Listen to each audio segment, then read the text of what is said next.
నీ జీవితంలో నిన్ను కలిసి ప్రతి ఒక్కరిది ఒక్కో పాత్ర ఉంటుంది.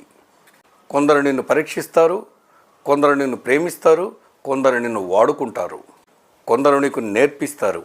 ఎవరైతే నీలో శక్తిని గుర్తించి నిన్ను ముందుకు నడిపిస్తారో వాళ్ళే నీ శ్రేయోభిలాషులు, నీ జీవితంలో అత్యంత ముఖ్యమైన వాళ్ళు. ఎవరైతే నీకు శాంతిని, ఓర్పును, నెమ్మదిని ఇస్తారో వాళ్ళే నీ వాళ్ళు.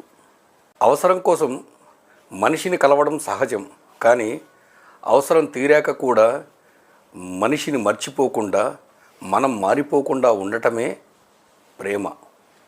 నీ స్నేహితులు, నీ తోడు జోడి వెతుక్కునే హక్కు మాత్రమే నీకుంటుంది, కానీ నువ్వు ఎవరినైతే సెలెక్ట్ చేసుకుంటున్నావో నీ భవిష్యత్తు మాత్రం వాళ్ళ చేతిలోనే ఉంటుంది, ఉండబోతోంది.